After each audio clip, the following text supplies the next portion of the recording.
Hello, I'm Neil Wengard. I am co-founder of the brand studio Nonfiction, and I'm on the board of the Columbus chapter of Conscious Capitalism. Conscious Capitalism is a way of thinking about business that better reflects its potential to make a positive impact on our community and our world. Our goal is to elevate humanity through business, and one of the things that we want to do is tell stories of people who have implemented these practices and made them more practical and more accessible. Today I'm excited to be talking to Carrie Barclay, president of ASG, and Steve Morris, co-founder and CEO of ASG. Thank you both for being here, and why don't you start by telling us a little bit about why you started ASG and what you do. Thanks, Neil. I'd be glad to do that. We started ASG in 2002.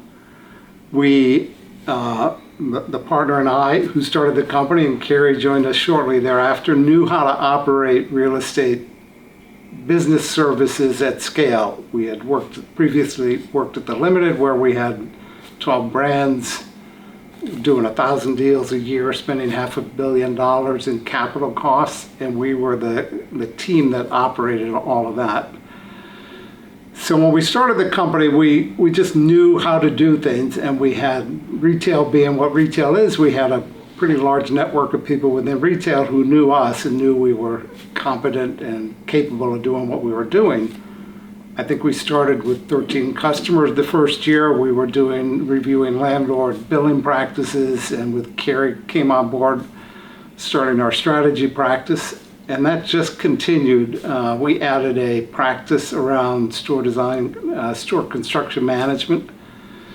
I think in 2005 we added a tenant rep practice. Shortly thereafter, we developed really the first original outsourced lease administration, lease management practice in retail. Also around 2007, which grew incredibly fast.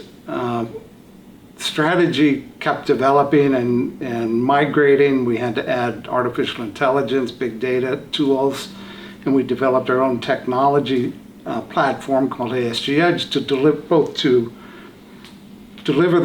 create those tools, but also deliver strategy and some of our other services. So we were a company that just had 5 separate practice areas, and we thought of the company that way. We would do X for this client, Y for this client, and we just kind of kept growing that way. But we did hit a plateau.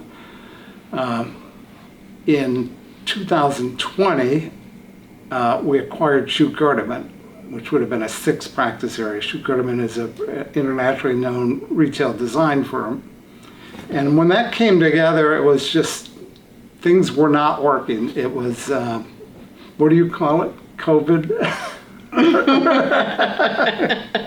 COVID syndrome? Or The post-traumatic stress. Post-traumatic syndrome.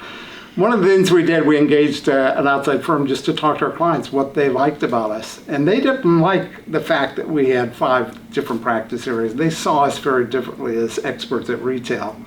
And we didn't really realize what all that meant. And that's what put us on this new journey about what's the purpose of ASG. And with that, I'll ask Carrie to jump in. Yeah, so you realized you needed purpose. That's one of the core tenets of conscious capitalism. So with that post-traumatic COVID syndrome, what was the big challenge you had? Were these fragmented business practices and the desire of your clients to pull them together? Is that what made you realize you needed to figure out this higher purpose part of the business? Actually, let me round it out just a smidge. So I would say that in the acquisition, right, Steve, we would do anything anybody would do about an acquisition, right? You go through the due diligence process, you're making the financials, you're making understand what the commitment is. So we did all those things, right? But what we really did is, I felt like the team, especially being a creative team, right, is that we have strong financial acumen in all areas of the business. Now this is a creative team, right? So they're very strong from a creative standpoint. Understanding where they had come from. Their founder, Denny Gerdemann, right, had been able to sell the business to FCB, which is a large marketing brand media company in Chicago. So they had been sold by their founder. They've been acquired. They had adjusted to being founded by a big company. Now, in the middle of a pandemic, they're all remote, a creative agency that is collaborative and needs each other, and now they're being sold again. So I refer to this to like the trifecta of anything that's going to happen to somebody is going to happen to somebody. And so even though you're very compassionate and you want to understand that, you don't really understand what's going to happen. So when Steve and I really understood is we really needed someone to help us with this change. We didn't really identify that it was purpose yet, which is interesting. We just thought that we needed change management, trying to incorporate Shu Gerdeman into our business, right? So when we did that, we're like, we've got to call Haley Boeing at Storyforge. Like this is change management. We got to talk about our culture, right? And when we looked at going through that diligent process, when you look at our values and our culture and all of the things, we were very aligned. Like we were so confident because we were so aligned when we did that investigative work. Well, that's different than bringing people together in the middle of a pandemic and all the other things. It's like the bringing two families together and not knowing the history and what has transpired in the closets, right? And Haley right away said to me, hey, listen, I think you should look at the whole thing. I don't think you should focus on the piece. So I will own that part and owe that to Haley, that I was 100% wrong. And so one of the things that happened for us is we were like, okay, let's go to an offsite. Let's really talk about what is the possibility for Shu Gerdeman and Experience Design inside as an independent business. And so that's really what we started out to have the conversation with, is how do we incorporate this into one of our disciplines? And I can tell you have those moments in your life when you look at them, and I'll tell you, we went to an offsite, it was the middle of November, and I had all of the leadership from Shu Gerdeman, and then I had key stakeholders, Steve and I, and some of the other key business leaders from ASG, and it was in the middle of the responses, and I had that aha moment that, oh my God, we're doing this wrong, right? That was that, oh my God, I'm doing it wrong. I'm limiting myself about trying to think about an independent discipline as opposed to what I should be thinking about. And it was that moment that I realized all the questions that they were asking and that we were asking was, what is truly going to be our purpose going forward? Because the pandemic had created so many changes in human behavior, had shopping behavior, mentality, and thought processes about how I want to work, what do I want to buy, all the things that humans do. And so thinking about that differently was the opportunity for us. And it was at that moment I told Haley, okay, you were right, I was wrong, let's step back and remeasure this whole thing. So as you're doing this remeasuring, you're doing the offsite with Haley, how did you start to incorporate that into the rest of the business? Where did you land on purpose, first of all, and then how did you incorporate that in and get everybody on the team on board? So we literally stopped at that meeting. We went backwards and said, let's go back to our stakeholders, all stakeholders. So a stakeholder to me is anyone that's involved in the retail industry, peers, industry experts, influencers, clients, prior clients, work that we had lost, anyone we were talking to about what was it about us that was a differentiator and what could it be that was a differentiator that we weren't necessarily thinking about. And Haley did a lot of that work with us for sure. And then all of the company understood this is what people think about us. This is what people think about the industry. And what was the soul crushing thing for me was when I looked at, we didn't really value what they valued in us as a whole, being whether Shu Gerdeman or ASG. And the other piece was that they were really looking for someone that could help them through the whole thing. And we had all the pieces, we just hadn't presented them in the way that they could understand that whole piece. And so what we realized is one of the things that they valued most about us was our connection to the other pieces of the business, and to bring that forward and help them understand those connections and how they influenced an individual need. So someone may ask us for an individual piece, but all that individual piece is influenced by the other pieces of the business.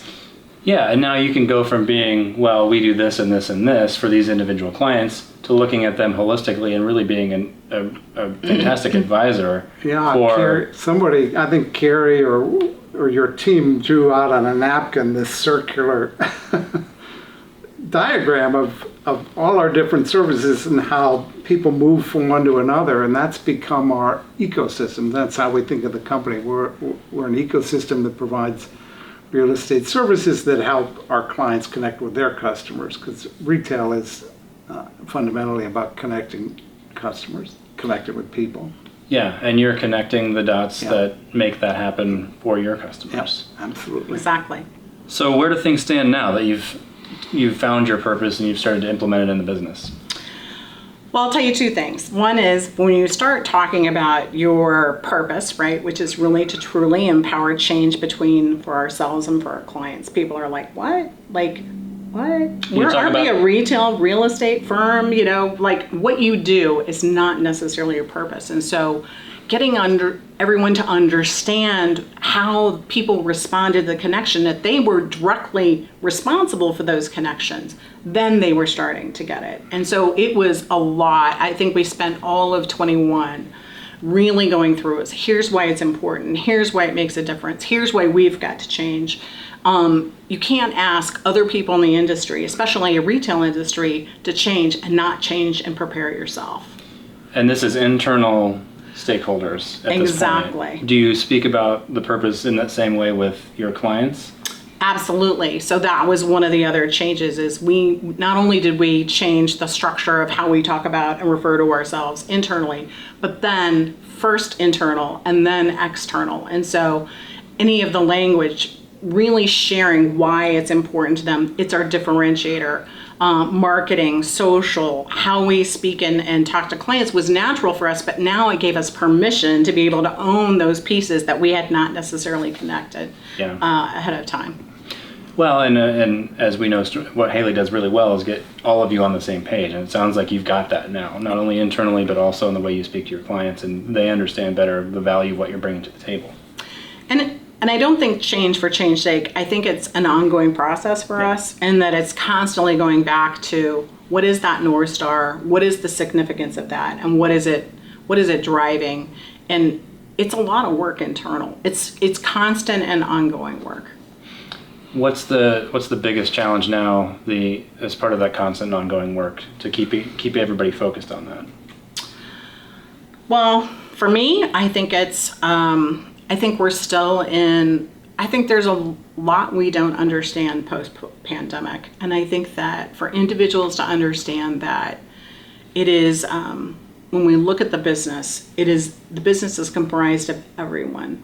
And the value in what we have is everyone together.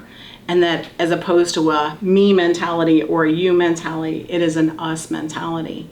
And that is still challenging. It's still challenging to get them comfortable in that space. And we're also changing the way we're creating a new studio format. We're creating the new mechanism. We're implementing design all the way into execution seamlessly. And that's uncomfortable. You're building an airplane and flying it at the same time. That's what we say all the time. I think when we talk to new customers, especially new customers that are beginning to build stores, and either they're D2C customers or international customers coming to the U.S., they'll call and say, we need a store designer, we need somebody to negotiate our deals. And we now, with this new approach, we say, no, step back, you need all of this. You need to understand all the timelines around store design and construction, around deal making, around the performance of centers. We're working with a European company that's, I think I talked to first 5 years ago. Now they're going to do 3 stores in the U.S. And we slowed them down and said, listen, you have to plan out your store design. You can't go do deals until you tell landlords what your store is going to look like. We can't do deals till our strategy team looks at your customer data and says, here's where your customers live and here's where you should be. And they just really appreciate that. So it's when you can tell them the whole ecosystem around how to be successful in real estate, they do get it. But that's not something we ever sold before. It would be like, yeah, we'll do 3 deals for you. Yeah, you've gone from being a service provider to really being an advocate and a connector of all these different parts. Yeah. I love it. Thank you both for your time. I really appreciate it. Yeah, thank you, Neil.